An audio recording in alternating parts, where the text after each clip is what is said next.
This is the Oppo Reno11 F. In fact, it's the first ever Oppo phone or device of any sort we've ever reviewed. And there's a reason for that. There's been a lot of legal issues with Oppo trying to get back into Europe with boring legislation, stuff that I'm not interested in. But what is the Oppo Reno11 F? Well, on the spec sheet wide, let's quickly touch on that. So you get a AMOLED 6.7-inch display with a billion colors, 120Hz HDR10+, Android 14 out the box, powered by Color OS, and a MediaTek Dimensity 7050 processor, 8GB RAM, 256GB of storage, and then in terms of battery size, 5000 milliamps, and then the kicker, 67 watts of wired charging. All of that for £330. So about, I think they converted the same to €330, about $350, which is crazy value for money. In fact, to make it even better, when we got this on the early bird promo as a pre-order, we got £90 off. So it works out $260, I think it was. It worked out to roughly about £250, give or take, roughly what we paid. Crazy value for money if you factor in the spec sheet. We'll get to the back, which is the cameras, later in this review. But what is the Reno 11F? Who's it for? And most importantly, is it even any good? So let's talk Color OS. You're probably thinking, this sounds familiar. It does. It's migrated quite well with Oxygen OS. They both sit amongst other companies like Realme as well under the BBK brand. So there's been a bit of a crossover. Personally, not had an issue, but a lot of people are a bit contentious about Color OS. What are our thoughts? Well, it's logically laid out is probably the best thing I can say. As standard, as you swipe up, you get the navigation into your applications. And then generally speaking, it's laid out very similar to Samsung's One UI.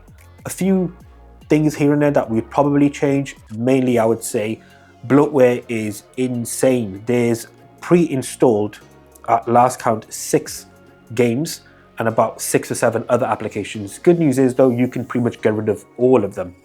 In terms of look and feel, it's vibrant, colors pop, and again, I'm going to use this scenario a lot, but it's logically laid out. So if you want to get into your notification center, it's pretty easy. You just swipe down and you get your notification center, and incorporated within that is also your control center. So on Xiaomi phones, it tends to be separate. You swipe left to go to notification from the control center, or right if you're in the notification going to control center, which can be a little bit confusing. Otherwise, look, feel, fit, finish of the device itself is really nice.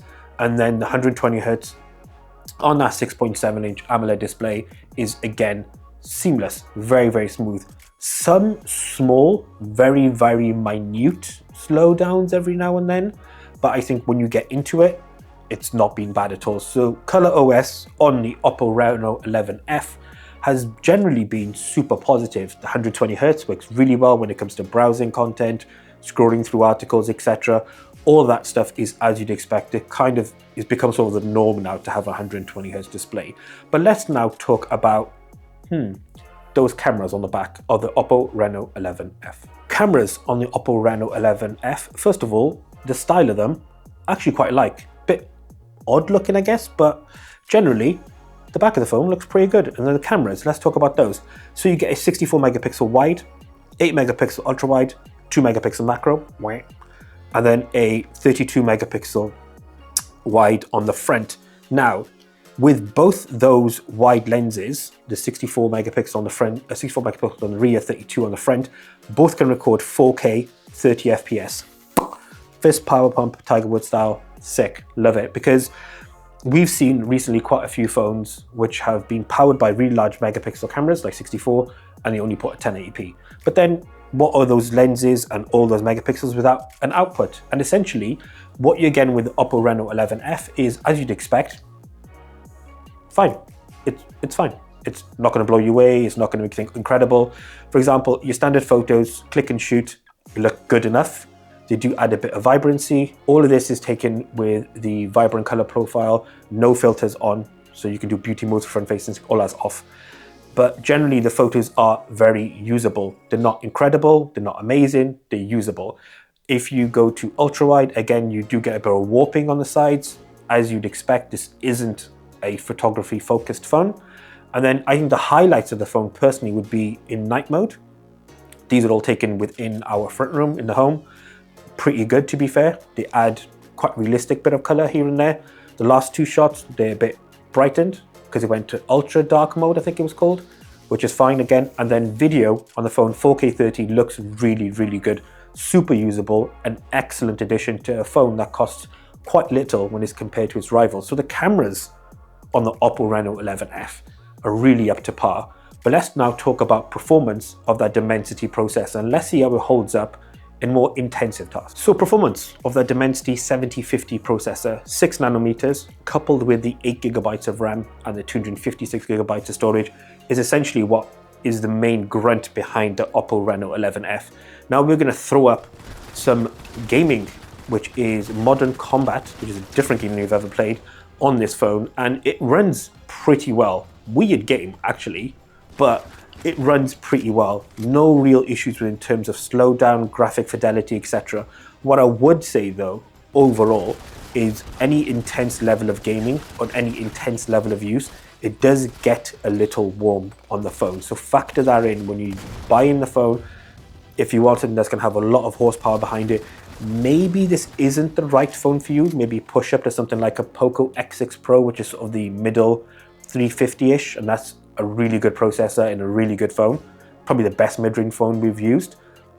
If you want something that's just good for camera, good for just general browsing, etc., with a little bit of gaming here and there, you know, Candy Crush, whatever have you, or just your small indie games, then it's going to be a good phone. If you're looking for something more intense, you want to get it for your teenager, or even for yourself, and you fancy playing a bit of Call of Duty or Modern Combat, you're probably going to find it can get quite warm.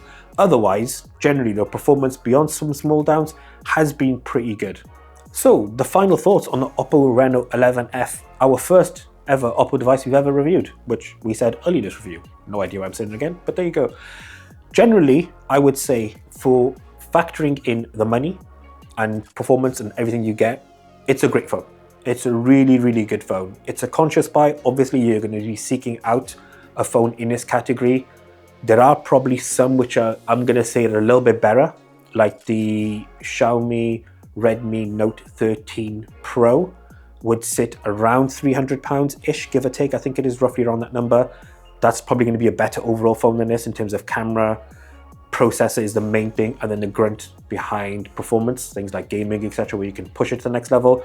That phone, as well as the Poco X6 Pro, which you've already mentioned previously, those two would probably sit above this.